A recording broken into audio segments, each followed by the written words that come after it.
All right. King shit here in the castle. It's only Thursday, so it's not Sunday blues yet. So what we're going to do today is we're going to talk hi-fi a little bit. And probably some of it more on the lo-fi side maybe. Two things that I just got in that I wanted to share about. These are a little thing. I'm not the first YouTuber to talk about these, but I wanted to do it because I saw them in my local marketplace. I had to have them. Cereal box records. Back in the late 60s, early 70s, they would put these on the back of like Sugar Smack cereals and other ones, Honeycombs maybe, I think. And they're usually like pop stars of the day, the Jackson 5, the Osmond Brothers, Bobby Goldsboro, the Archies, stuff like that. Top 40 bubblegumish type stuff. And there's some other oddball ones too as I took a quick peek around the YouTube verse to see what other ones people had gotten. But these are the ones I got. We're going to start with that. And then we're going to move on to my first purchase, maybe my last, we'll see, of Walmart vinyl. All right, so I decided I'm not the biggest vinyl guy, but I had gotten a 180 gram vinyl of Kiss Alive and thought it was pretty good. I don't know if it's worth the extra money, really. I still think I prefer my 8-track copy better. But we're going to crack that open, give it a look and listen. It comes with all the old school stuff that, the poster, the gatefold with the pictures and everything, supposedly. We'll see if it's superior, if it's at least decent. Cost me about 20, I think, which is 20 to 25, I think, including the shipping. It wasn't too bad. When you see some of the prices that Walmart gets for vinyl is kind of bizarre, in my opinion. To me, vinyl is one of my least favorite formats. Even if you have a nice clean bit, there's always going to be some surface noise. They're never going to be perfect. You can certainly have, in my opinion, a perfect cassette or 8-track that plays with no issues at all. And with vinyl, it almost doesn't exist, in my humble opinion. So these people who go on and on about how great vinyl is and how you have to treat it a certain way and everything. All right, good for you. So let's have some fun. This is probably no better or no worse than half of the vinyl that these audiophiles go crazy over. I know I'm being a little insulting saying that, but I prefer to think of myself as a hi-fi enthusiast than an audiophile. Now, audiophile really just means someone who loves music, right? But it's come to take on like people who are real cork sniffers and people who spend crazy amounts of money for hi-fi gear. That's more or less a lot of it is just snake oil and throwing crazy statistics out there and hoping that you buy into their hype. All right, let me just take 1 second. I'm going to grab my little knife over here as I get out of camera view, because they sealed these little records up pretty good, I'm glad to say. I just want to be careful not to do any harm to them or myself as I remove them from their mail home. All right, here we go. Let me put this down now. Better. All right, so this is how they were packed. And now here they are. We got the Archies and Bobby Goldsboro. Now, you see it's cardboard on the back. These were right out of records. The Archies one, they didn't cut it perfect. It's never been played. Still has the center tab not popped out yet. So we'll be doing that. The Bobby Goldsboro one looks as though it's probably been played. I saw someone else had a Bobby Goldsboro one that they were playing on their YouTube video. I don't know if it's this exact same one or not. There was a few Archies ones I noticed with different looks to them, maybe different songs, don't know. From what I understand, they're not all full length, like 3.5 minute type tunes. They're edited down so they could fit multiple ones, at least in these two. Let me take a second. I'm going to pop out the center hole in the Archie's one gently. All right, that worked nicely. No harm came. Very nice. That looks great. All right, I think we're going to start with the Archies now. Got the stereo fired up. I'm going to move the camera into view a little bit here so you can see what I'm doing less than look at my handsome face. Yeah, right. Okay, so here we go. Let's get it down into position. So now usually, as much as I'm sort of not big into vinyl, if I do play a record, I usually get out the disc washer, the D4, and I also have a cling-free sheet type thing underneath there to help keep down on the electric static. And something one of my electrical engineer friends who knew a lot more about stereo and all that than I ever did, he's the first person I knew had a zero statin, which is a little gun that takes away the static electricity before you play records. And I remember saying to him, what about your stylus? Do you use one of those little brushes? He says, oh, hell no. Here's what you do, and I'm going to do it right now. Wet your finger, hold it down, and just slide it forward just a little bit. That should be all you ever need to do. And it should be almost no harm. Well, we're going to start with the Archies now because it does look like it's cut a little bit close. I don't think I'm going to start this one dead center on the music. I'm going to move it in, see if I can hit it on maybe the second track or so. So if it comes in the middle or something, that's just the way it's going to be. I think the Bobby Goldsboro, though, we can get right to the edge. We're going to find out. These are 33 1/3, by the way. And they, like I said, do have multiple songs on them. So I guess without any further ado, we're going to get in here and do it.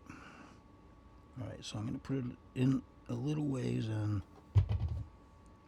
Oh, didn't like that. I didn't get it nearly as good as I could have. Let me let that finish up, and we'll try it again. All right, nice and gently.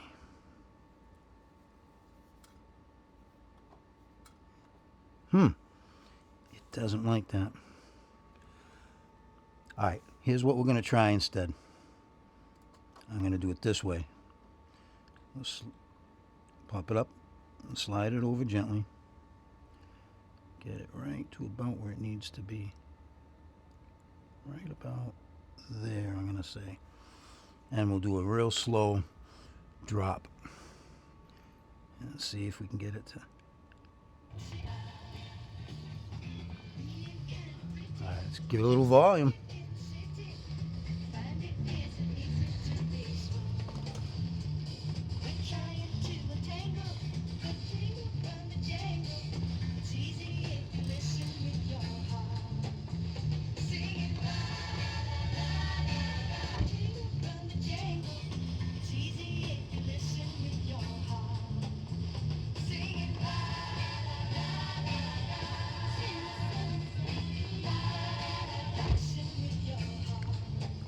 See, the edge of that, the way it was cut, I think, is part of the problem. Let's see if we can get a little further. And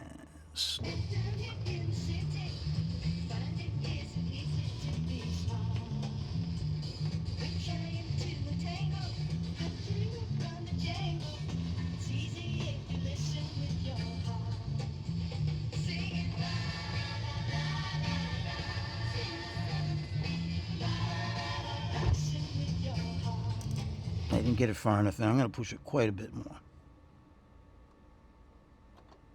And it's going to flip it back, isn't it? We'll try it one last time. At least we got some play. You could, boy, the surface noise was pretty crazy on that. All right, one last shot at it.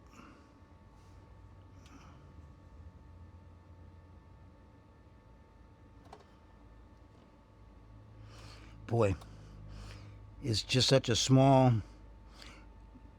amount. I'm going to give it one last shot.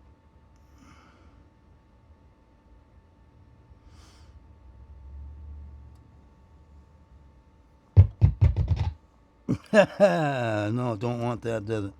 We'll give it one more try. I keep the bounce real light, but I mean, it's not even hitting vinyl. It's hitting a piece of cardboard with some.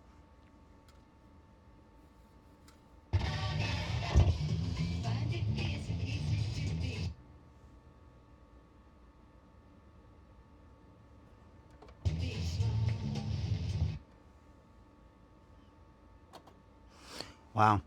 It's crazy because I know for a fact I've got the anti-skate right. All my records go to the end and play back with no problem. So we're gonna pass on this one now. We got to play a little bit. It's not worth going too crazy and spending a lot of time. We're gonna go to Bobby Goldsboro now. Let's see if Bobby's any better. I think we can get away with just putting him right to the very edge.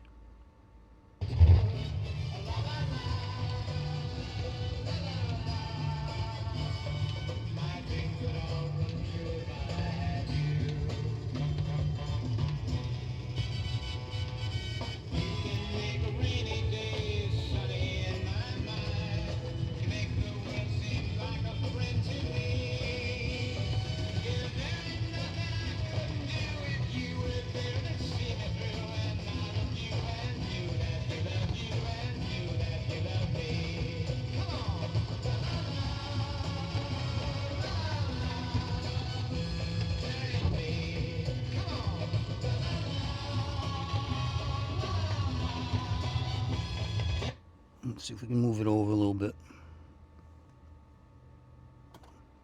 And again, same issue. Let me try something. Let me see if we got it on.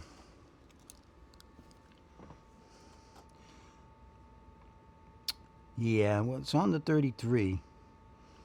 I wonder if it needs to be 45 and then switch it back while it's playing to avoid that. I'm going to try something crazy. I'm going to switch it to 45.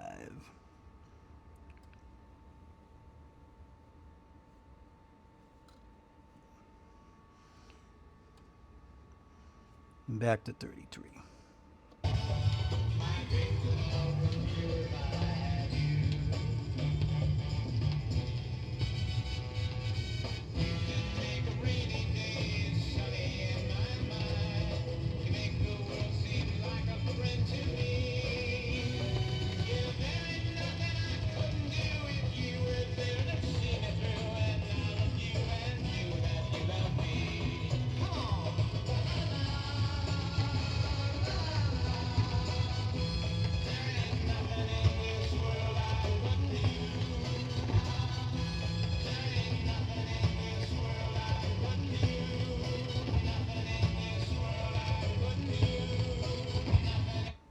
Unbelievable.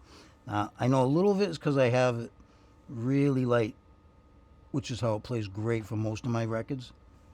So we're going to say that's it for the for the cardboard crapola records. So, and I don't know if these were played on ever. I certainly didn't try and clean them. You know what? Let's get buck wild here.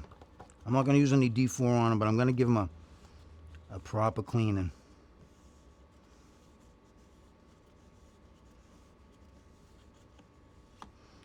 Let's see if that has any effect at all. I'm going to guess no. I'm going to give the stylus another little brush over.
I think that is strictly how poor quality these things are.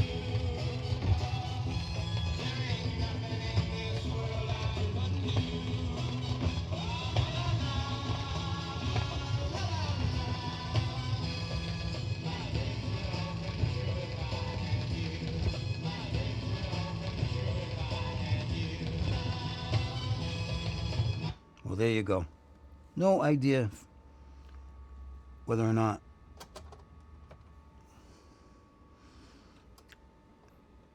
these have any chance of playing with a little bit of doctoring up. Certainly cleaning it made no difference as I expected. And if you look up close to these things, it's just this really incredibly thin layer. And it's a miracle they play at all, to be honest. Although a couple of ones I heard other people's they played, at least without full-blown scratches. I don't know if these could have gotten a little bit of damage on the way in the mail, but it was a goof. It was something to try. And let's get a little bit more serious now. We're going to open up my first Walmart. This was not packed great, to be perfectly honest. And it was sitting on my porch like they just dropped it on the edge of the steps. So, all right. So here we go.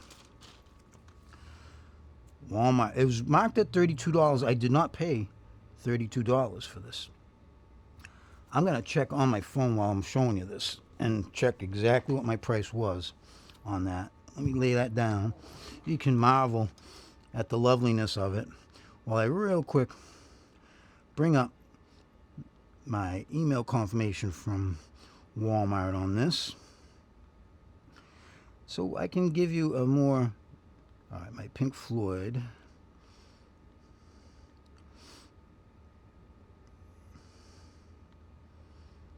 That's the actual sent and received.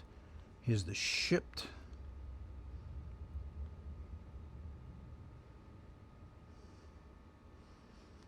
Got to go back just a little more, apparently. Here's the Walmart ad. Here he is. Thanks for your delivery order.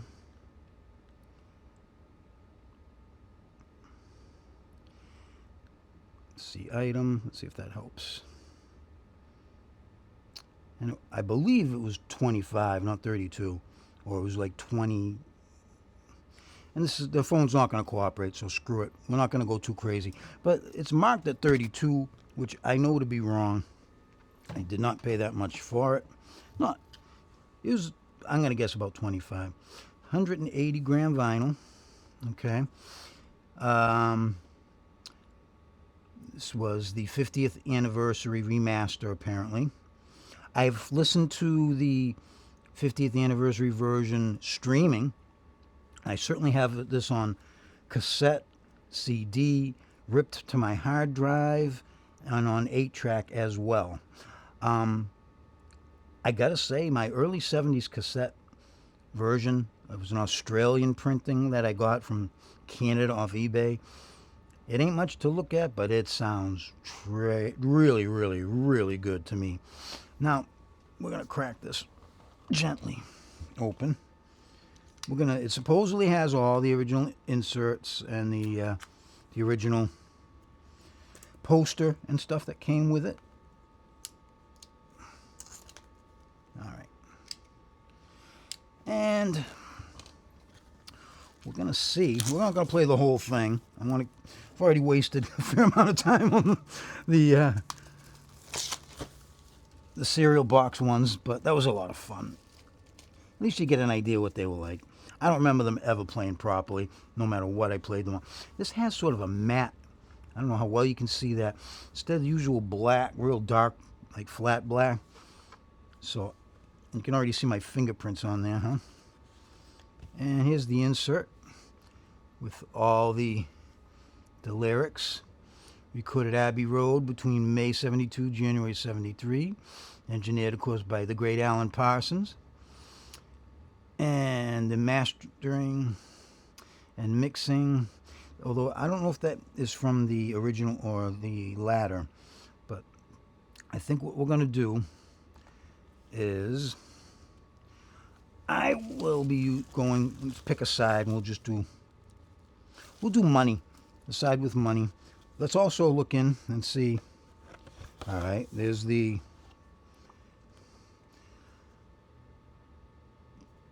postcardish insert that it came with, and that one as well, and the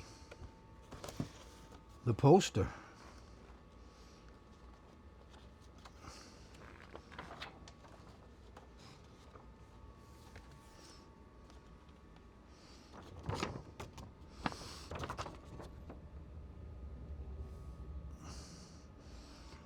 I like the poster. It is very good quality. Doesn't look like they cheaped out on that. I'm going to probably have to measure that and consider getting the frame for that for my other listening area. Oh, wait a minute. Are you kidding me? Look at this. I don't remember there being two posters in the original. Maybe I'm wrong. Look at that. The pyramids of Floyd, if you will. All right, so that might be, I have to get a couple of poster frames to work on that. This is, if nothing else, I'm going to say that the packaging, everything looks really first class on that. So if you paid a lot of money for it, now it doesn't mean it's going to play like a champ either. Let me make sure I get it set on 33 proper. Speed's been good, even on those little flexi discs. All right, so we're going to start. And it does look like a proper insert with the inside being the anti-static type material. Now, usually I'm big on cleaning every record every time with the disc washer, but it's brand new. There really shouldn't be any excuse for it to need it. I'm going to just take it literally right out. Just give it a little blow for any static. And it's going right on. All right, now, here we go, 180 gram 50th anniversary reissue from Walmart. With your Buddy King shit.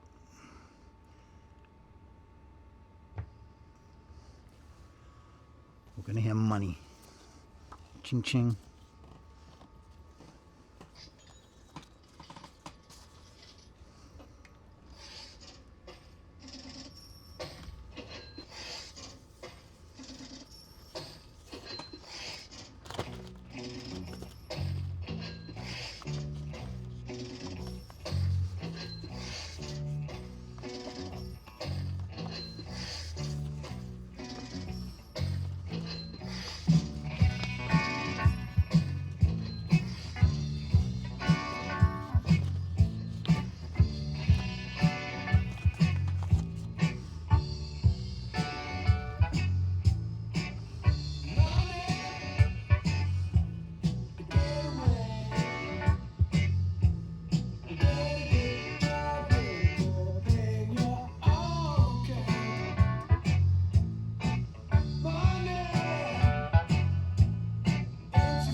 Well, all right. Let's move it back up to my face. All right, now, here's my thoughts. Sounded great, especially the drums. I could really notice they were mixed much better, especially the toms and the bass drum really came through very nicely, especially at that little part just before the guitar solo. Very nice. I heard at least two noticeable pops and surface noise on it, which doesn't thrill me for such an expensive piece of vinyl. So, kind of a thumbs down in my opinion. You know, I'll listen to it on occasion, mostly for comparison to other versions, I guess. But I think really still my favorite copy of Dark Side, and you can go back. I did a video on it when I picked it up on my channel here. That it was the cassette version I have, the early first pressing, that I think still really holds up beautifully. I just had to give it a new pressure pad. I bought it without a case, and so it has no great collector's value, but for sonic abilities, it's my favorite for sure. Now, I didn't expect a lot out of the Archies and Bobby Goldsboro cereal box ones, but that was fun just to find a couple of them in the wild and give them a chance to play them a little bit. You can see they do play, but very badly. You can see on YouTube some other people had a little better luck. They may have had ones that were pristine and never played. I can't say if these were worn. I can say the Bobby Goldsboro one, no, the Archies one I think still had the center not popped out. So it was probably never played, but they, you know, they age and they weren't produced real well. They were for little kids to play on their little close and play crapola record players. So maybe if I had had a little more weight on this, or you played it on a different turntable that I didn't have set up so light. But I mean, that's how you really want to listen to your vinyl. You don't want any extra weight on there. You don't want it bouncing around. But as you can tell by how it played the Pink Floyd album, it's set absolutely perfectly in my opinion.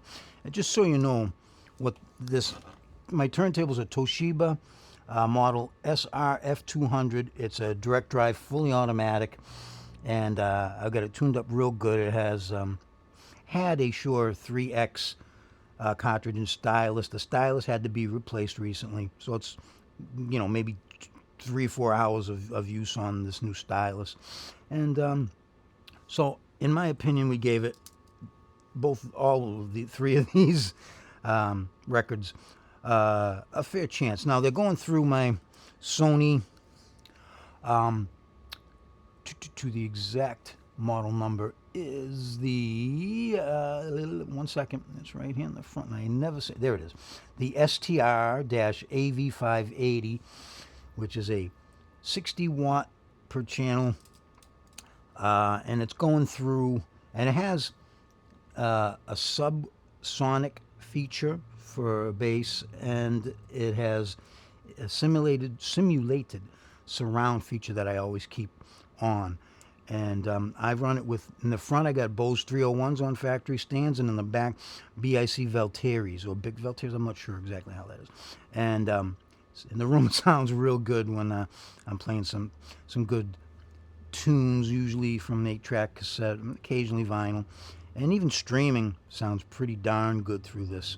So I'm going to say now, I'm going to go ahead and, that's another thing I have in the 80s or newer receiver. It's nice to have those beautiful silver face ones and everything, but you can't do that, or you have to buy a special remote to be able to use the volume function, which you can do that nowadays, but I find this to be a better way of handling it. And now, as far as for the packaging on the Pink Floyd, pretty damn good. You know, you got the cards and both of the posters, and you know the vinyl sounded all right. It really did. If you didn't already own some Pink Floyd vinyl, it wouldn't be a terrible purchase. If you're looking for something, in my opinion, that could be the very best sound you'll ever get for Dark Side of the Moon, no, that's my honest opinion. It's going to go in with my other like dozen pieces of vinyl maybe that I have kept. So that about wraps it up. I'm going to say that overall it was fun, but not, you know, the Dark Side I had higher hopes for. It wasn't terrible. It was in some ways really good. I think the mix and the mastering looked like it was pretty good, but the quality of the press, well, even on 80 gram vinyl, there were a couple noticeable pops, which my Kiss Alive does not. Even in the quietest spots between songs, I didn't hear any pops, clicks, or surface noise, which is pretty good. And that one I only paid $15, still sealed off Facebook Marketplace. Again, to me, that's still stupid money for vinyl. So, all you vinyl people, go ahead and hate me. That's all right. I still say that a properly serviced cassette or 8-track are probably your best bets for fidelity. And I stick by that. And you can dig whatever you dig. That's what King Shit digs. So until this Sunday, when you'll be here for King Shit Sunday Blues, I hope, we're going to see you again real soon. Over and out.